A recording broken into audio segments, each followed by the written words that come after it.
Is cloning humans the wave of the future? And what have scientists done in the world we live, all in the name of science?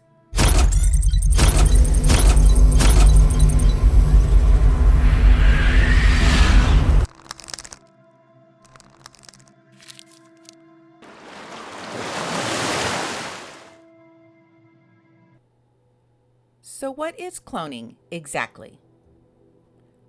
Cloning begins by removing DNA from an egg, then replacing it with DNA from the skin cells of another human.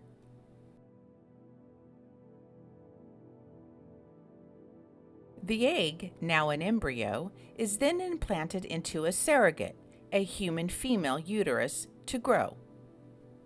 The result is an exact duplicate of the human DNA used. There are 10 states in the USA that allow human cloning with clone and kill laws. A law that prevents a cloned embryo implantation for childbirth but allows embryos to be destroyed. The 10 states are California, Connecticut, Illinois, Iowa, Maryland, Massachusetts, Missouri, Montana, New Jersey, and Rhode Island. Some countries outside of the USA have legalized partial human cloning with strict guidelines for research purposes. In 2019, in Beijing, China, a man was sentenced to prison for illegal medical practices. He Jiankui was convicted of genetically editing babies. He used in vitro fertilization to create human embryos resistant to HIV, the virus that causes AIDS. Dr. Jiankui used the CRISPR editing technique to deliberately disable a gene called CCR, used to make a protein that HIV needs to enter cells. In May of 2021, in 2 separate Siberian caves, a team of researchers discovered nuclear DNA from Neanderthal humans that lived 200,000 years ago during the Pleistocene epoch.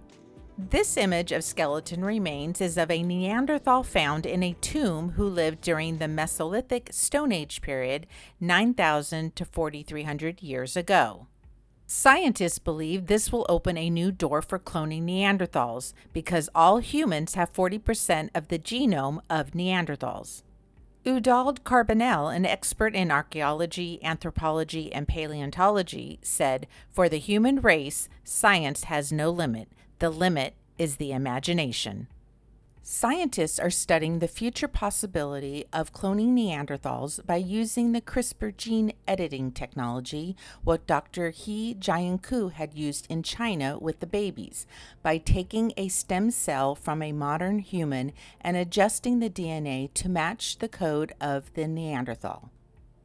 Next, the cloned embryo is implanted into a surrogate to develop into a fetus. Scientists are researching to use either a human surrogate or a chimpanzee. However, the failure rate could be high, and for good reason. If the cloned species did survive, how would they adapt in modern society?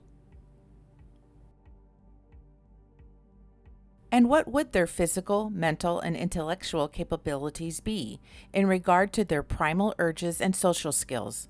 The ethical repercussions of a cloning project of this magnitude would need to be considered. The question is, what would be the reason for cloning a Neanderthal?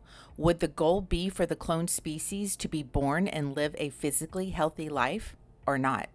Well, scientists believe a valid scientific reason to clone an extinct human species genome with a modern human carrier mother would allow anthropologists to further study Neanderthal behavior and our history. Another difference is that Neanderthals had big heads and a stocky build. Their exposure to varied climates, diseases, immune systems, and diets was quite diverse to modern humans today. Their general biology is very different. It's believed that Neanderthals had better hand-eye coordination due to their large eyes and thick, dense bone and muscles, also indicating their brain structure and skull shape was very different from humans today.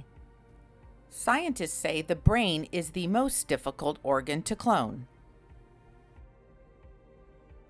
Another concern with cloning is a genetic mutation and a change in the gene's DNA sequence, producing something very different, a species not intended to clone. In 1997, Clonaid, the first human cloning company in the world, was founded by this man, Rael, and a group of investors based in the Bahamas. Clonaid claimed to have a list of 250 potential customers who wanted to clone babies. Customers who could not conceive a child of their own, parents who wanted to clone a child they had lost, or even customers who wanted to clone a dead parent. People willing to pay $200,000 for the procedure. In 2000, Rael handed over the Clonaid project to Dr. Brigitte Boisselier, a biochemist who has a PhD in chemistry. In December 2002, in Florida, Dr. Boisselier claimed that Clonaid had cloned the first human baby for an infertile couple.